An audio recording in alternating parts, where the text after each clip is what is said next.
નમસ્કાર ખેડૂત મિત્રો, આજે આપણે વાત કરવાની છે મગફળીના પાકમાં 25 થી 30 દિવસે ઉગી નીકળતા અને મગફળી સાથે પોષક તત્વો, પાણી, સૂર્યપ્રકાશ તથા જગ્યા માટે હરીફાઈ કરતા ઘાસવાળા તેમજ ગોળ પાનવાળા નિંદામણોના નિયંત્રણ માટેની નિંદામણનાશક દવાઓ વિશે.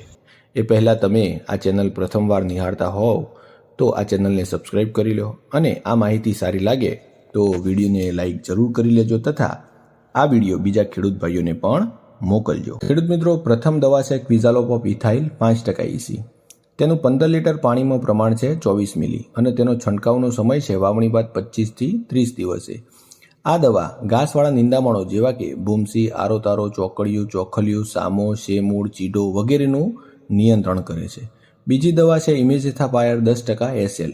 આ જે દવા છે તેનું પ્રમાણ 15 લીટર પાણીમાં 22.5 મિલી અને આ દવાનો છંટકાવનો સમય વાવણી બાદ 25 થી 30 દિવસે અને આ દવા ગોળ પાનવાળા નિંદામણો જેવા કે કણજરો, તાંદરજો, ગોખરું, લૂણી, સાટોડી, ડિસેકિયા, કોટેશિયા વગેરેનું નિયંત્રણ કરે છે. તેમજ ઘાસવાળા નિંદામણો જેવા કે બુમસી, આરોતારો, ચોકડિયું, ચોખલિયું, સામો, શેમૂળ, ચીડો વગેરેનું નિયંત્રણ કરે છે.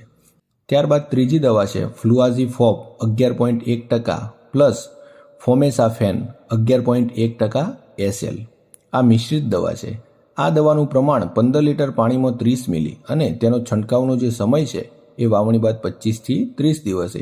આ પણ ગોળ પાનવાળા તેમજ ઘાસવાળા નિંદામણોનું નિયંત્રણ કરે છે.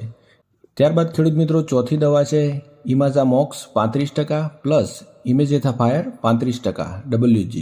આ દવાનું જે પ્રમાણ છે 15 લીટર પાણીમાં 3 ગ્રામ અને આ દવાનો છંટકાવનો સમય વાવણી બાદ 25 થી 30 દિવસે.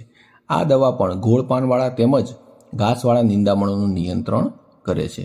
તો ખેડૂત મિત્રો, આ પ્રમાણે ચારે દવામાંથી ઘાસવાળા તેમજ ગોળ પાનવાળા નિંદામણોના નિયંત્રણ માટે આમાંથી કોઈ પણ એક દવાનો તમે ઉપયોગ કરો અને ખેડૂત મિત્રો, શક્ય હોય તો જ, ખૂબ જ જરૂરિયાત હોય તો જ નિંદામણનાશક દવાનો ઉપયોગ કરવો, કારણ કે આ જે નિંદામણનાશક દવાઓ છે તેની અસરો જમીનની અંદર જોવા મળતી હોય છે.